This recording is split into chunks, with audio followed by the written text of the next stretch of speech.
Bueno, les doy la bienvenida a este curso introductorio de lo que va a ser nuestro full day, ¿no? Nuestro full day sobre elásticos intermaxilares.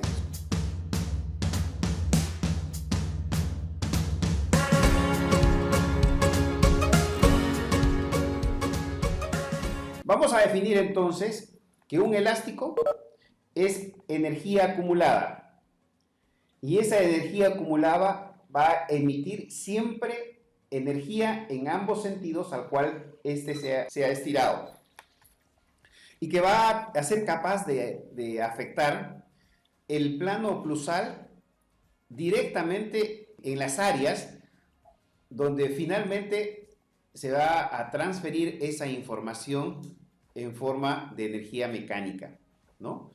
Esta energía que está en los elásticos también debe saberse que no es una energía continua, es una energía que se desgasta en el tiempo. Por eso es importante saber cuál es su composición, ¿no es cierto?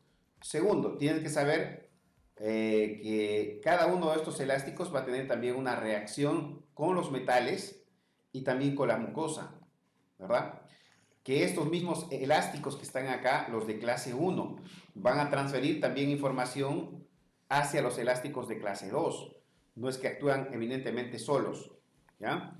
Es decir, tienes que ver al sistema como un todo, no como las partes donde tú solamente colocas los elásticos. Muchos creen que estos elásticos son los elásticos que van a solucionar la mordida en este paciente de acá, o que este canino va a ser capaz de ir hacia distal sin ningún problema, solamente con el hecho de aplicar el elástico, ¿no? Vamos a ver que hay efectos deleterios, ¿no? Muy bien. Vamos a caminar.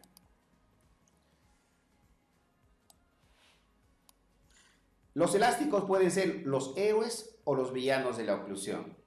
Depende mucho cuánto sepa el ortodoncista de su acción biomecánica y de la estructura craneofacial a la cual se aplica, ¿no? Y acá es importante que sepamos esto, la estructura craneofacial.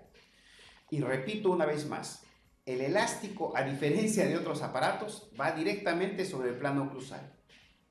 Y ya hemos hablado durante mucho tiempo con ustedes que el plano oclusal es la expresión física de todas las interacciones que ocurren en la estructura craneofacial del individuo. Es la expresión física, ¿verdad? ¿Y por qué la expresión física? Porque en el plano oclusal finalmente la función de masticación, deglución, respiración, fonación, todo eso está integrado, ¿verdad? Entonces, es importante entonces saber frente a qué estructura craneofacial nos enfrentamos y cómo reacciona esa estructura craneofacial. Miren, este es un artículo que yo siempre recomiendo a nuestros estudiantes de posgrado.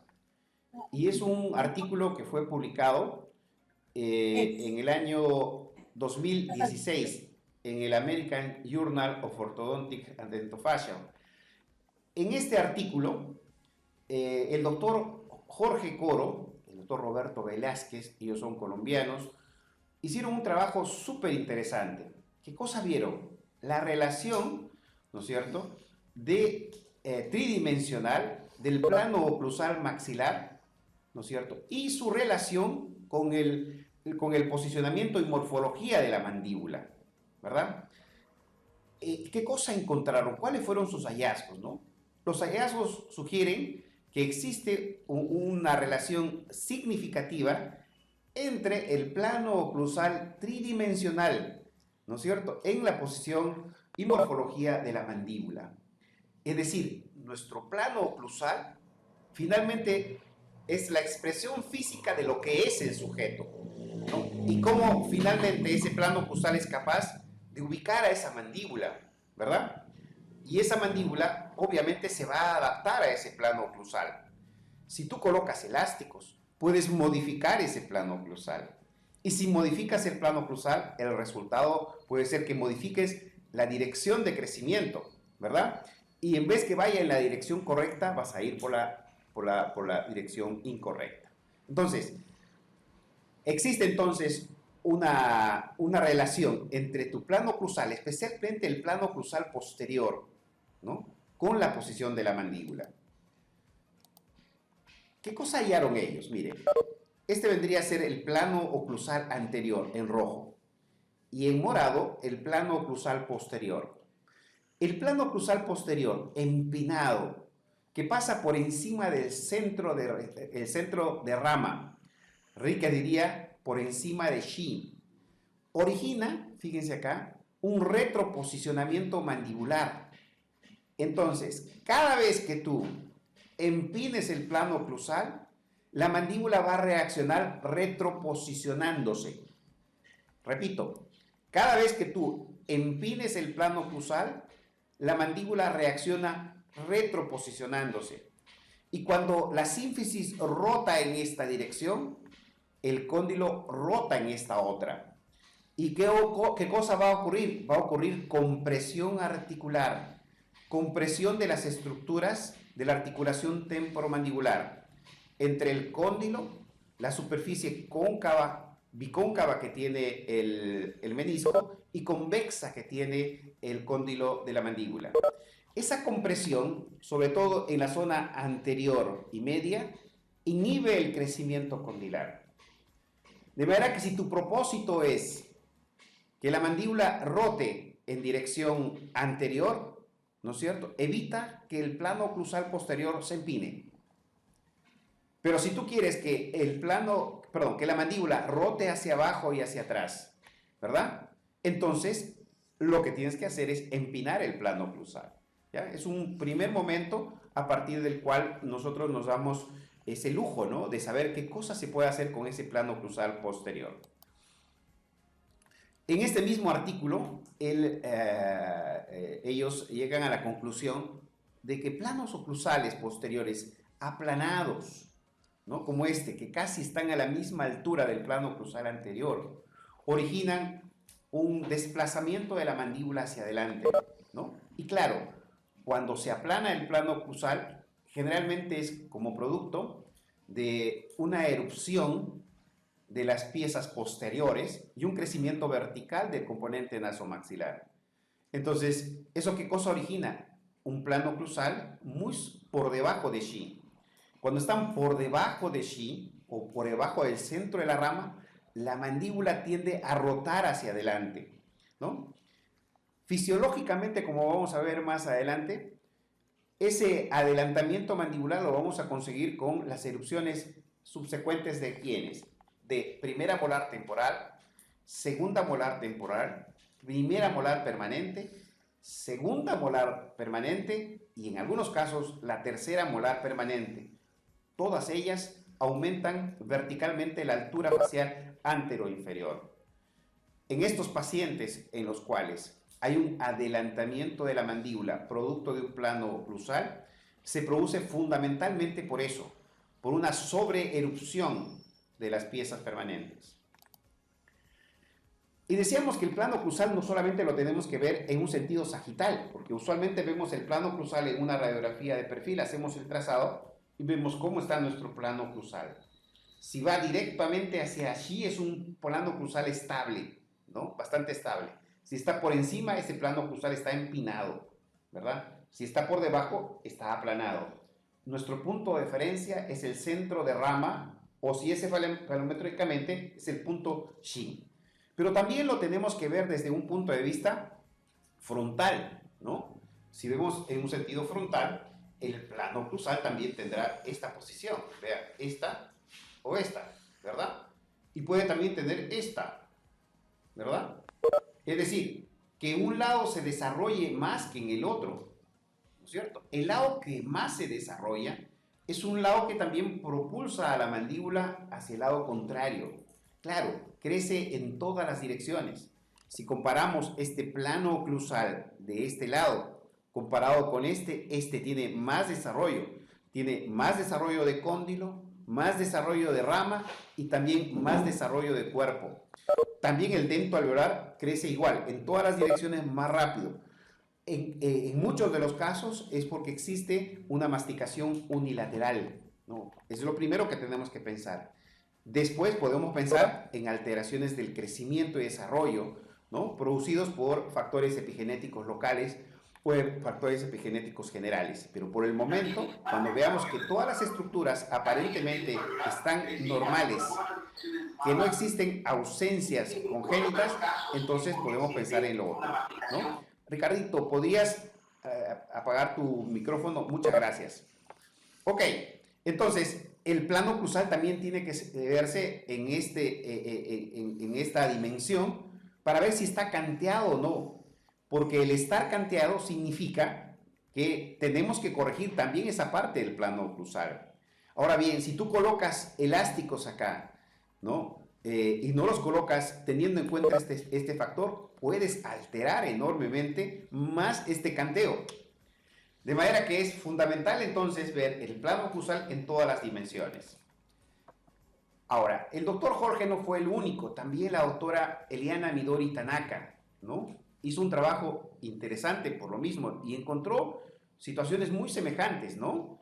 Ella concluyó que era posible, ¿no es cierto?, que exista una relación entre la inclinación del plano oclusal maxilar y la posición del plano mandibular, ¿no? Y hay una consistencia entre los patrones esqueléticos clase 1, clase 2 y clase 3. Fíjense, ¿qué trae consigo esto? Cuando nosotros identificamos a un paciente con patrón esquelético de clase 1, lo que vamos a observar es que el plano oclusal va a descender progresivamente en el sector posterior, pero también en el sector anterior, ¿verdad? Cada uno de esos años, por ejemplo, a los 6, 7, 8, 9, 10, 11, 12, 13, 14 y 15 años, observen cómo es el plano oclusal. Efectivamente, desciende tanto como desciende el inferior, tal vez un poquito más. ¿Y qué produce eso? Cada vez que erupcionan las molares temporales, ¿no? Las molares permanentes, en este caso, las molares permanentes, acá, 6 y 12 años, se van a producir un fuerte aumento de la altura facial anteroinferior y una rotación de la mandíbula hacia adelante. Y ya lo dijo el doctor Ricketts, el crecimiento concomitante del cóndilo en su zona anterior y superior de 1 milímetro por año produce un desplazamiento de la rama de 2 milímetros y de cuerpo 4 milímetros. Entonces ustedes pueden ver acá el crecimiento concomitante de cóndilo, de rama y de cuerpo. Observen la línea de crecimiento del cuerpo gracias al comportamiento de ese plano oclusal en descenso en el sector posterior. Eso es para un patrón de clase 1. Quiero que observen ahora el patrón de crecimiento del plano oclusal en un paciente de clase 2. Observen ustedes aquí, miren, poco crecimiento vertical, muy poco crecimiento vertical, más crecimiento anterior, de manera que el plano oclusal se empina y al empinarse hace que mandíbula se adapte, ¿no?, con una rotación posterior. Toda rotación posterior inhibe el crecimiento condilar, porque una vez que rota hacia atrás, este cóndilo deja de crecer, y si deja de crecer también rama. Lo hace también en un crecimiento anteroposterior, el cuerpo se reduce casi en la mitad. Ustedes pueden ver acá el trayecto horizontal, más horizontal que vertical. Acá se convierte básicamente en crecimiento vertical. Y ahora observen a los pacientes de clase 3. Miren cómo desciende el plano oclusal con más ligereza que el sector anterior, hasta que cuando llegan a los 15 años, el plano oclusal es casi un solo plano con respecto al sector anterior. Y observen ustedes cómo se dispara el crecimiento horizontal. Y eso que acá vamos a tener un crecimiento más o menos nutrido, ¿no?, más o menos parecido al crecimiento que tiene el clase 1, pero acá se ve exacerbado. Observen cómo estos puntitos articulados uno con el otro, se ve que se disparan en un crecimiento más horizontal. Por eso desarrollan una maloclusión de clase 3. Entonces, si a un paciente de clase 3, ¿no es cierto?, le colocamos elásticos intermaxilares de clase 3 sin tomar ninguna medida sobre los arcos, el resultado va a ser que vas a descender más el plano cruzal posterior. Y si desciendes más el plano cruzal posterior, el resultado va a ser mayor rotación mandibular. Igual, si utilizas elásticos intermaxilares de clase 2 en un paciente cuyo patrón esquelético es de clase 2, sin tomar ninguna medida sobre los arcos, el resultado va a ser que se va a empinar más el plano cruzal y la mandíbula se va a retroposicionar. No es cuestión simplemente de colocar elásticos. Tienes que tomar medidas biomecánicas y eso es lo que van a aprender conmigo. Y las medidas biomecánicas que vas a introducir al arco son de carácter tridimensional. Repito, de carácter tridimensional. Tienes que incorporarle un anti, ¿no es cierto? Algo que vaya en contra de. Además, tienes que darle torque, ¿verdad? Y tienes que aprender a manejar los principios básicos de acción y reacción. Igual también para el caso de los pacientes de clase 3 para que puedas cumplir con el objetivo que estás buscando con ese elástico. Entonces, a no olvidarse, no es lo mismo aplicar elásticos en un paciente de clase 1, de clase 3 o de clase 2. ¿Por qué? Porque tienen distintos planos oclusales, tienen distintas formas de reaccionar.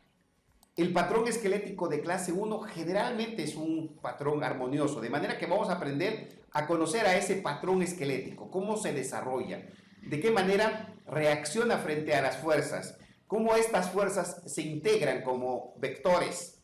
Vamos a aprender que el crecimiento que nosotros tenemos va a influenciar evidentemente la dirección en la que vamos a colocar los elásticos. Hay momentos, por ejemplo, en los pacientes de clase 1, que cuando están en el proceso de traslación de la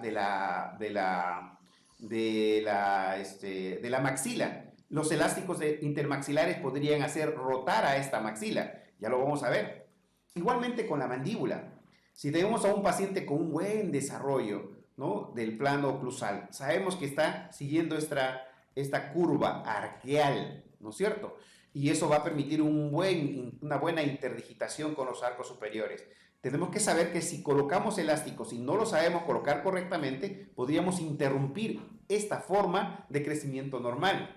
Y de pronto, un paciente que originalmente era un paciente de clase 1, de pronto se empieza a convertir en un paciente de clase 2. ¿Por qué razones? Aquí en el seminario lo vamos a describir. Vamos a hablar un poco también de esto, de cómo los dientes, cuando están en proceso de erupción en un paciente normal, tienen una secuencia de levantamiento de la altura facial anteroinferior. Y otro detalle que tenemos que cuidar en nuestros tratamientos, la altura facial anteroinferior. Los elásticos nos pueden ayudar a girar el eje, ¿no?, y aumentar la altura facial anteroinferior, pero sin perder una buena relación antero-posterior. Eso también es importante que lo sepan. Vamos a hablar ahora de cómo la tomografía nos va a permitir observar tridimensionalmente el plano oclusal y tomar decisiones a partir de una información concreta, ¿no?, tridimensional. Lo mismo, ¿no? Cómo se observan en ellos los signos, ¿verdad?, de una actividad parafuncional que puede alterar nuestro plano oclusal, ¿no?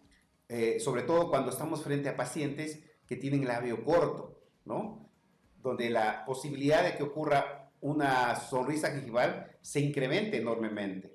Entonces, ahí también tenemos que ver cómo es que el dento alveolar también puede ser modificado por la presencia de elásticos intermaxilares que no tengan ese control. Y para ello tenemos que tomar medidas también en el arco o la aplicación de algún tipo de elemento que contrarreste ese cambio del dento alveolar. Entonces, manejar a un paciente en donde voy a necesitar espacios, ¿no?, y donde no quiero modificar mucho el perfil, también los elásticos nos van a servir. Ya vamos a ver un caso como eso, ¿no?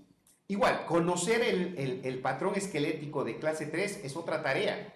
Los pacientes de clase 3 reaccionan diferente que los pacientes de clase 1, ¿no? Son diferentes. Y son diferentes en todo. Más aún cuando tenemos pacientes que tienen una clase 3 ángulo alto o ángulo bajo. Reaccionan diferente. No reaccionan igual. Son clase 3, correcto, pero reaccionan distinto. Por lo tanto, los tenemos que conocer a los dos, a los de ángulo alto y a los de ángulo bajo. Y tenemos que conocer también que hay diferencias en cuanto a la gravedad de la maloclusión. Las maloclusiones leves, llámese clase 3 leve, ¿no es cierto? Tiene diferencias maxilomandibulares también leves. Por lo tanto, tiene una capacidad mayor de adaptación a los mecanismos y las técnicas que nosotros empleemos. Pero los pacientes de clase 3, de moderado para severo, no solamente vienen con un problema antero-posterior, también tienen un problema vertical y tienen un problema espacial del plano oclusal. Por eso muchos de ellos desarrollan laterodesviaciones. Entonces es importante ver la estructura, aprender toda la estructura craneofacial que tiene, cómo crece y cómo interactúa, tanto los de ángulo alto como los de ángulo bajo. Entonces lo vamos a ver perfectamente eso, lo vamos a diseñar y vamos a ver cuál es el efecto que tiene sobre las estructuras dentales. Ahora la tomografía nos permite hacer esto, ¿no? Una percepción de la estructura y cómo están sus planos oclusales en el paciente. Este paciente, por ejemplo, tiene un plano oclusal que ha hecho que tenga una laterodesviación mandibular, ¿no? Este es el paciente completo. Este es un paciente de clase 3, ¿no? Muy bien. Los pacientes de clase 2 también tienen lo suyo y lo vamos a aprender y vamos a aprender cómo es su estructura, ¿no? Y cómo tenemos que prepararlo antes de usar mecanismos de elásticos intermaxilares, ¿no? Vamos a ver por qué, por ejemplo, tiene una baja dimensión vertical, ¿no? ¿Por qué tiene compresión condilar? Y la compresión condilar genera dolor articular. Si tú vas a colocar elásticos que aumenten esa compresión articular, pues hombre, vas a tener un problema de articulación temporomandibular. Vamos a hablar también de eso, de la articulación temporomandibular, ¿no? Y su relación con este tipo de pacientes. Miren, qué interesante. Uno puede trazar acá el plano oclusal posterior y ver si está por encima del centro de la rama, ¿no? Eso nos da una idea del poco desarrollo vertical, ¿no? Del plano oclusal. Muy bien, entonces veremos a estos pacientes y veremos cómo se tratan estos pacientes, ¿no? Fíjense. Vamos a aprender a escoger los elásticos en cuanto al diámetro que tienen, a la fuerza que ejercen y también para que ustedes sepan cómo se debe utilizar en cada una de las técnicas, ¿no? O sea, cómo deben ser usados los elásticos de clase 1 y de clase 2 en el cierre de espacios en la mecánica de arco recto. Ustedes pueden, por ejemplo, en este paciente correr un alto riesgo, por ejemplo, de generar una mordida profunda en solo cerrar 4 milímetros. Estoy seguro, ¿no? La mayoría agarra y coloca elásticos horizontales de clase 1, ¿verdad? Que cierran los espacios provocando una gran sobremordida. Y como van a ver, cuando uno genera una gran sobremordida, al paciente le toma mucho más esfuerzo hacer el movimiento de protrusiva. Abre los espacios articulares y la posibilidad de que el menisco pueda luxarse se incrementa, o sea, incrementas el riesgo. Y como al aumentar esa sobremordida, obligas a la mandíbula a retroposicionarse, el resultado también va a ser compresión articular. Entonces tú tienes que manejar muy bien la guía incisiva. Esa guía incisiva tiene que ser manejada correctamente con cualquier aditamento o elástico, ¿no?, que transmita la fuerza. Entonces ustedes van a aprender a cómo manejar el sector anterior y no se generen la sobremordida. La incorporación de información en el arco, en todos los espacios, no solamente en el espacio anteroposterior, también en el transversal, lo que son axial, coronal y sagital. Es decir, información que introducimos al arco. ¿Y cómo se manejan estos elementos cuando se introducen los elásticos intermaxilares? Como por ejemplo estos en forma de triángulo, ¿no? Y estos otros, ¿no?, que van en esta dirección. Vamos a ver la mecánica. ¿Para qué? Para que la línea media no se desvíe. Por ejemplo, acá pueden ver, estamos trabajando y la línea media se nos desvió un poquito. La sobremordida está siendo controlada, ¿verdad? Entonces, ¿cómo volvemos otra vez a controlar eso? Gracias al manejo, ¿no es cierto?, de los elásticos de clase 1, ¿no? Y se manejan correctamente. ¿Y cómo es que aplicamos los elásticos de clase 2, como estás viendo acá, para ciertos propósitos, como lo ven finalmente aquí, ¿no es cierto?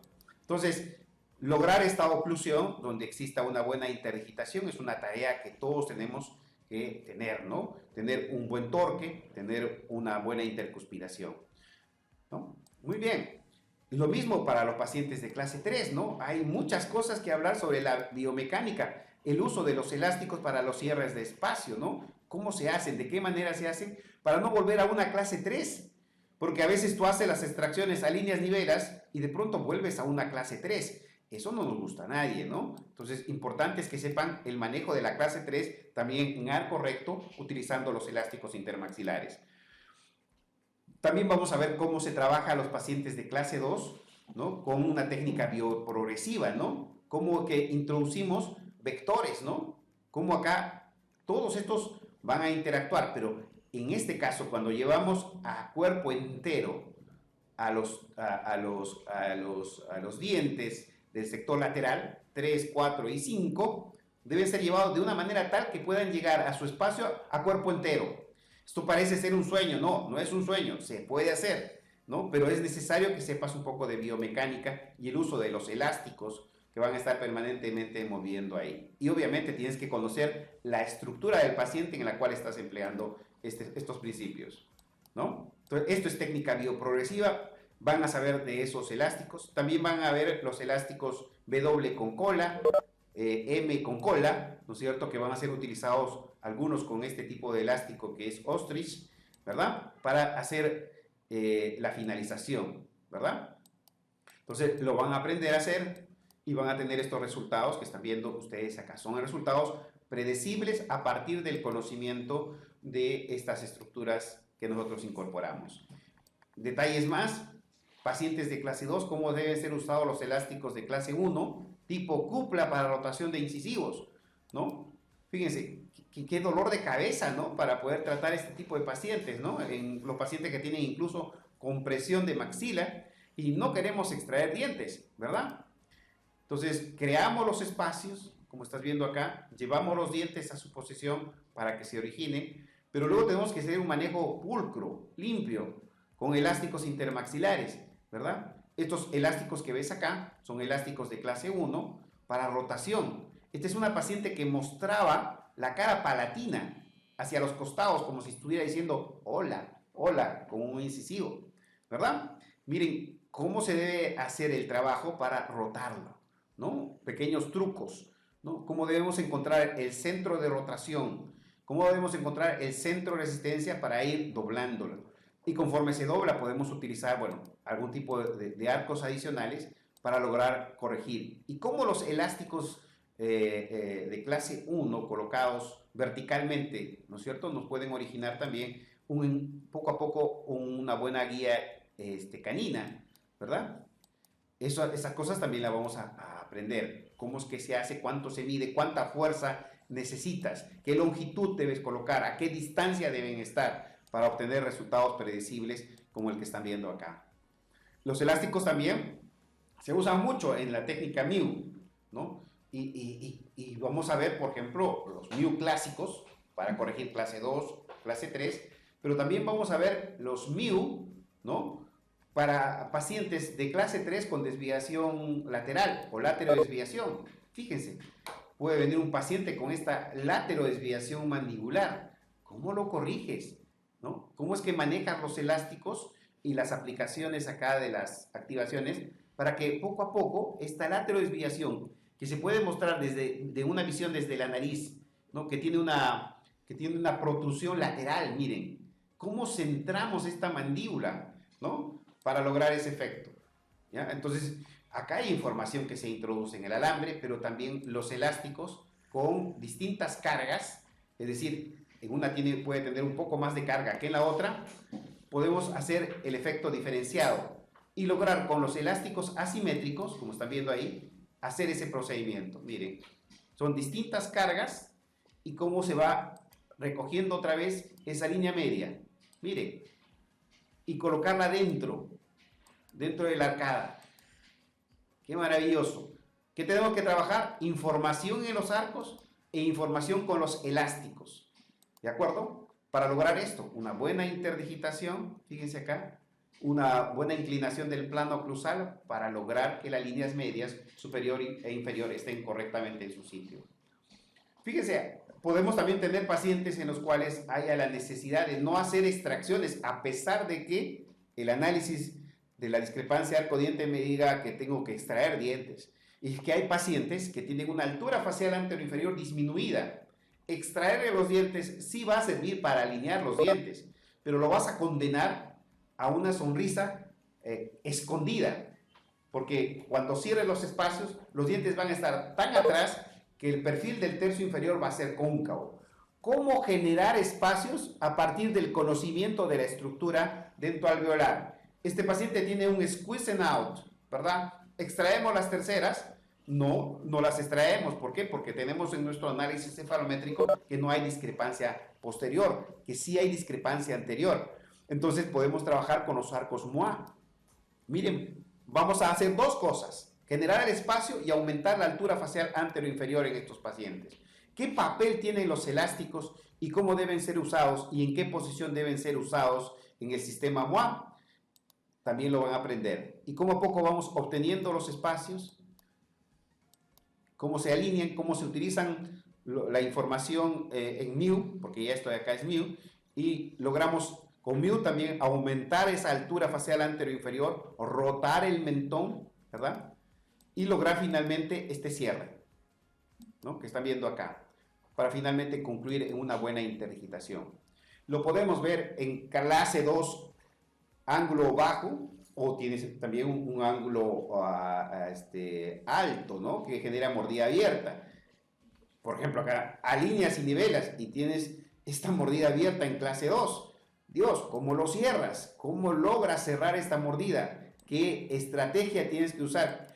¿Cómo debes usar los elásticos para generar este resultado, ¿no?, en este paciente, ¿no? Entonces, importante es conocer y saber cómo se van a usar estas herramientas para lograr esta sobremordida, esta línea correcta, ¿no es cierto?, antes de terminar. Cómo se utilizan los elásticos de finalización y cómo finalizamos un caso que era mordida abierta en clase 2 y cómo lo camuflamos, ¿verdad? Entonces, a eso vamos a llegar, a conocer primero los elásticos en sus distintas variedades. Va a ser un full day agradable, bonito. ¿Por qué? Porque ustedes van a tener también la oportunidad de preguntar, ¿no? ¿Qué cosa puedo hacer en este caso? Mira lo que me está pasando, ¿no? ¿Qué estrategia puedo utilizar para la corrección de este paciente que se nos está yendo de las manos? Eso es lo que les quiero presentar. Vamos a ver elásticos intermaxilares, las distintas formas que tenemos, y vamos a aprender su uso y sus aplicaciones con información en los arcos. Un elástico no puede ser colocado sin información en los arcos, porque si lo haces vas a tener alteraciones en el plano oclusal. Ya hemos visto que el plano oclusal es finalmente la expresión física, ¿no?, de todos los elementos que interactúan en el sistema craneofacial. Muy bien, esta era una mañana para reunirnos con ustedes para decirles qué vamos a hacer. Qué delicioso va a ser que ustedes conozcan cada uno de nuestros sistemas y que al mismo tiempo puedan nutrirse de alternativas, estrategias de tratamiento. Si tienen alguna pregunta, con el mayor de los gustos estoy dispuesto a responderlo.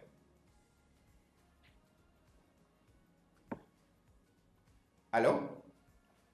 Doctor, ¿cómo está? Bien, bien, ¿cómo estás? ¿Cuál es tu nombre? Max. Ah, Max. ¿Cómo está, Maxito? Bien. Doctor, con eso de los elásticos, ¿qué pasa cuando tenemos pacientes que ya les han terminado los tratamientos y los colegas le han dicho que con puro elástico pueden mover la mordida y la línea media, pero realmente no, el overbite y el overjet que están quedando es demasiado alto? No sé si con elástico se podrá corregir eso, a puro elástico. Porque yo les he ofrecido usar el sistema mío como el que les enseñó, pero ya llevan como 3 años y 4 años y ya no quieren usar bracket. Bueno, no sí. sé qué explicarles. Es complejo sí, tratar ese tipo de pacientes. Es complejo. ¿Por qué? Porque si él no quiere ayudarte, ¿quién lo va a ayudar? ¿Quién lo va a ayudar? Porque de obra y gracia del espíritu, eso no se va a arreglar. Necesitas utilizar la técnica adecuada para el paciente. Tú tienes que modificar en ese paciente el plano oclusal en sus 3 dimensiones. Tienes que ordenarlo. A veces solamente es cuestión de ordenarlo, nada más. Es decir, qué tipo de plano oclusal quieres que termine. Si quieres una rotación mandibular, tienes que ir pensando que ese plano oclusal lo tienes que aplanar, ¿no es cierto?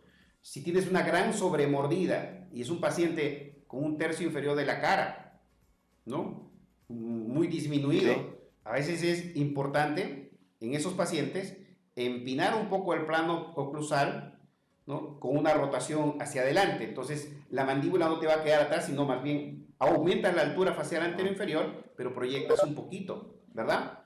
Eso porque los pacientes con neuromuscular fuerte son pacientes que comprimen la altura facial anterior inferior. Y es una compresión constante en ellos. Ustedes van a ver que pacientes con altura facial anterior inferior disminuida mantienen la disminución en el tiempo y su cara se va haciendo más corta, ¿verdad? Y esos pacientes desgastan sus dientes. ¿Por qué? Porque pierden soporte posterior, ¿verdad? Los bruxómanos que tienen hasta dolores de cabeza, ¿no? ¿Sí? De manera que, Max, ese tipo de pacientes, no intentes corregirlo con elástico solamente. Tiene que haber una estrategia, ¿verdad? Aquí hay una pregunta. Sí. ¿En qué caso? Sí. Bueno, vamos a ver si los convenzo, porque como le digo, ya tienen como 4 años y le digo que puro elástico no les voy a darle. No te metas a hacer porque puedes empeorar el caso. Y ahí, cuando tú metes tu mano en un paciente, estás recibiendo el activo y el pasivo del anterior. Y lo que después, quien diga quién ha terminado ese caso, va a decir, ha sido el doctor Max. No Berencejo y el pendejo que antes estuvo, no. Sí. No. Pero hoy, como dicen aquí, el que lo tocó por último paga. Eso es lo que va a pasar. Entonces, si él no quiere ayudarte, pues es mejor ser honesto con él. No voy a poder hacer, no soy mago. Hay una pregunta ahí, me dices, Tony. ¿En qué casos debe usarse las ligas intermaxilares? Indicaciones, tipos, tiempo de duración y si altera de algún modo el ATM y por el uso prolongado. O sea, Claro, es una pregunta amplia, ¿no? Que la vamos a responder en toda la conferencia del Full Day. Pero sí, los elásticos intermaxilares usados por largos periodos y que afecten el plano oclusal y compriman la articulación temporomandibular van a dar alteraciones a nivel de la articulación temporomandibular. Con toda seguridad, los elásticos tienen que ser utilizados de forma racional y ahí vamos a ver cómo y en cuánto tiempo deben obtener resultados, ¿no? Y cómo debemos ir controlando la articulación temporomandibular. Pero para eso es importante tu conocimiento de la oclusión, ¿verdad? José Antonio Cruz pregunta, hola, muchas gracias. ¿Cada cuánto hay que cambiar el elástico para poder mantener la tensión aplicada? Gracias. Fíjese, los elásticos intermaxilares van a depender del material con el que están hechos, ¿no? Hay elásticos intermaxilares que están hechos de látex, que son los menos, ahora son los menos, y otros que están hechos de polímeros, ¿no? Pero lo usual es que los elásticos se cambien todos los días, ¿verdad? Todos los días, sobre todo los cortos, ¿no? Los elásticos cortos. Los elásticos que se estiran 3 veces su tamaño deberán ser cambiados cada 12 horas. Es decir, en el día tienes que cambiar 2, ¿no? No soy muy partidario de utilizar elásticos largos, ¿no? Pero sí, hay momentos en los cuales necesitas elevar el sector posterior y claro, tengo que utilizar un elástico largo, ¿no? En esos pacientes pido que el elástico lo cambien cada 12 horas, ¿no? Otra pregunta por aquí del doctor Andrés Mesa. ¿Cómo reconocer la calidad de los elásticos?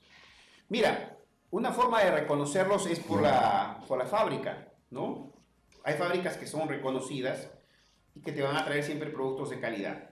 Sin embargo, si todavía no conoces, tú agarras el elástico y en el empaque o en la caja que compras, vienen dos certificaciones que son de importancia, la de la FDA y de la Comunidad Económica Europea, que es de una forma de una E. Entonces, si ha pasado esos dos filtros, esos elásticos tienen calidad. Los que no tienen calidad son los que vienen a granel. Tú no sabes su procedencia. Entonces, esos elásticos no están testados, no han pasado por un control de calidad y habría que dudar de su procedencia y mejor no usarlos, ¿verdad?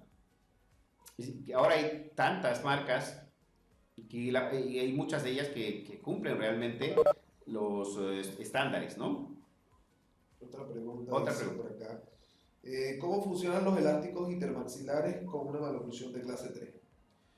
Fíjate, los elásticos intermaxilares de clase 3 hay que situarlos en qué tipo de técnica vas a usar. En técnica de arco recto, en técnica bioprogresiva o en técnica MIU, ¿verdad?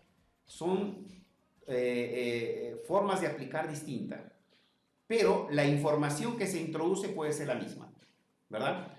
Pero los elásticos intermaxilares de clase 3 tienen que venir con información en los arcos, ¿verdad? ¿Por qué?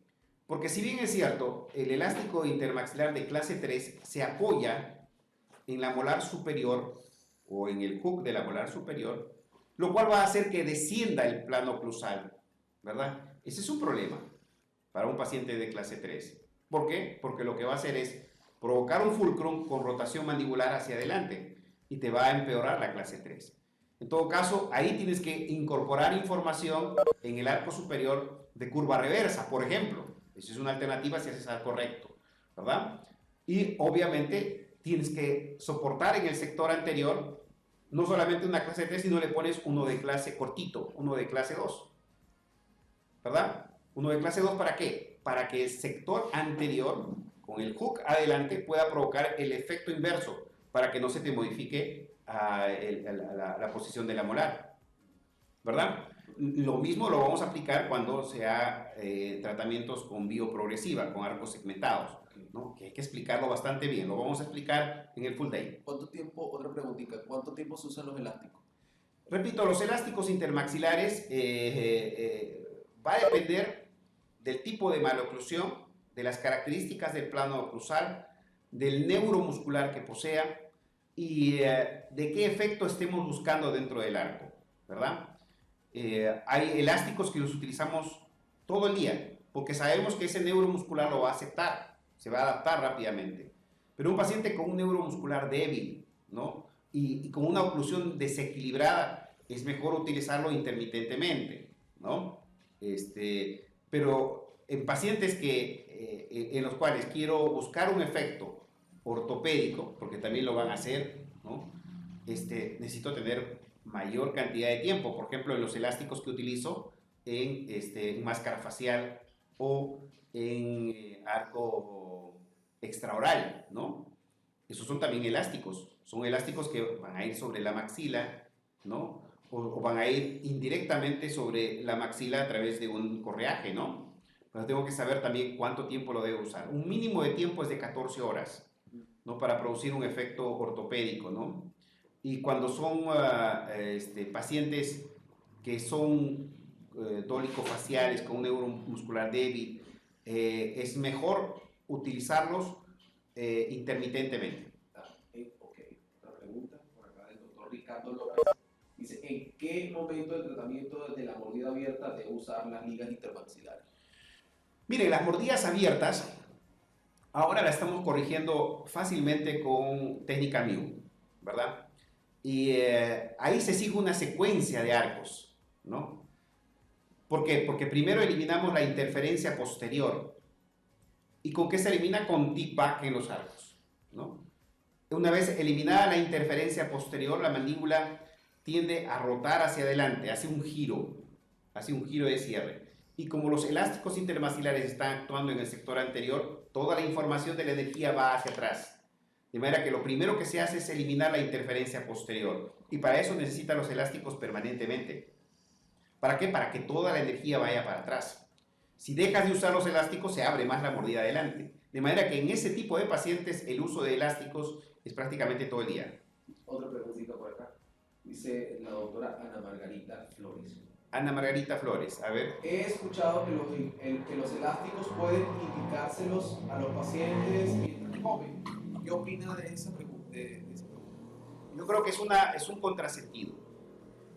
¿Por qué? Porque los elásticos intermaxilares tienen que seguir una línea, una trayectoria vectorial. Cuando uno mastica, lo que va a hacer es rumiar. Y el rumiar requiere de movimientos mandibulares. Entonces, cuando están los elásticos, interrumpen los movimientos cíclicos de la masticación. Yo prefiero que no los usen. Además que los estropean.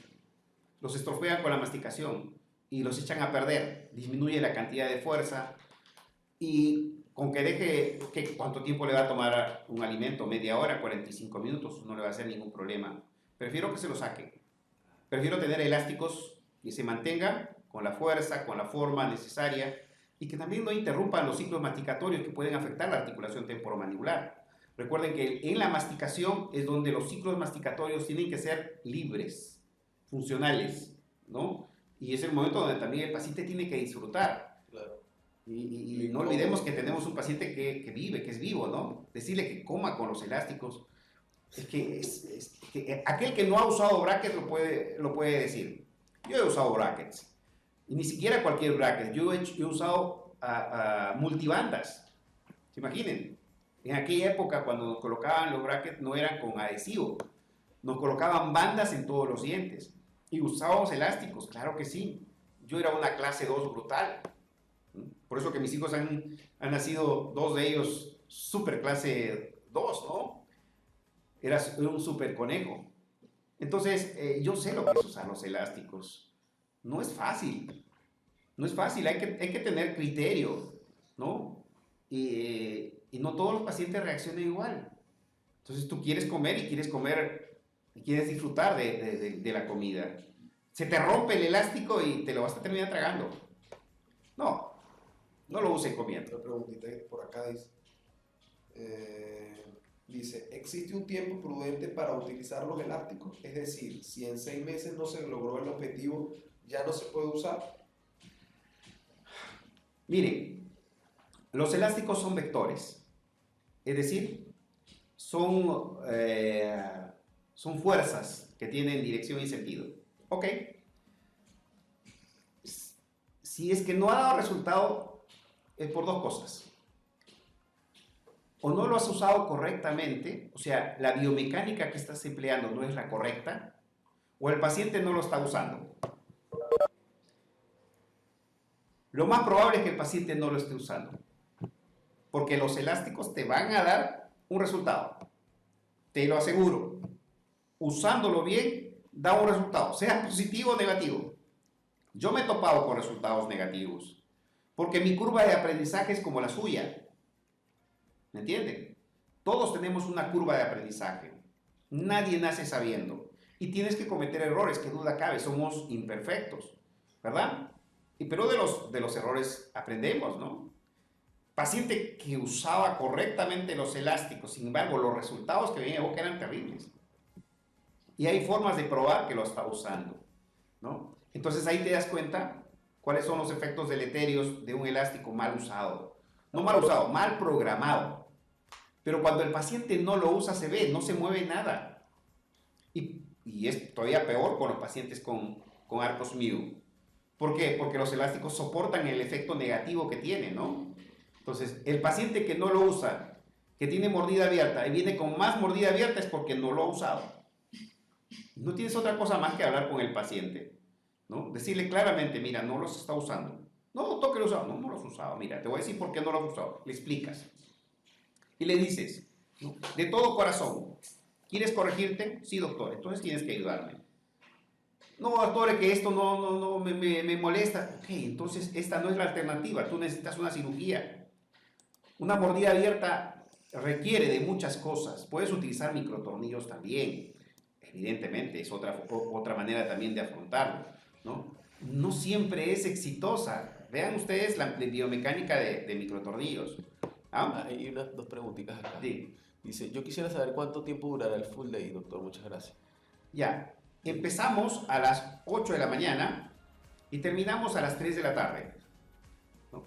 A veces nos extendemos un poquito más, pero lo usual es eso, de 8 a 3 de la tarde. Y abordamos todos los temas que tengan que ver. Hay otra preguntita, por acá el doctor Delio dice, ¿veremos la combinación de elásticos con microtornillos y los efectos que deseamos? Sí, tenemos una parte en la cual vamos a combinarlo con microtornillos. Así es. Ok, y la última pregunta por acá dice así.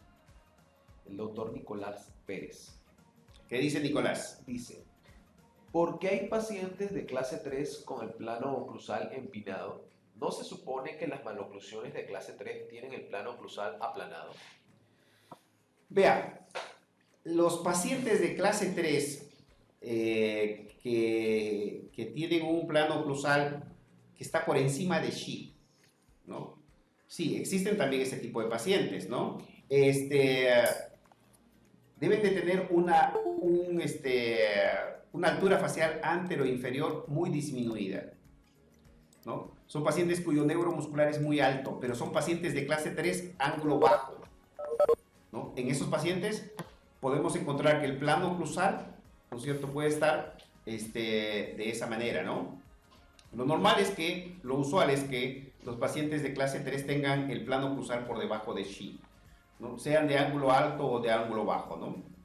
Pero sí existen esos pacientes. Muy bien, muchachos. Ha sido un gusto verlos hoy día. Cualquier cosa ya saben, estamos en el WhatsApp o también nos pueden encontrar en YouTube y ahora en Facebook.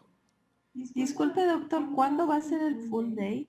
26. El día 26, Viernes 26. viernes 26. Ok, gracias. Un placer. Muchachos, hasta el día 26. Nos vemos. Adiós. Chao, doctor. Chao.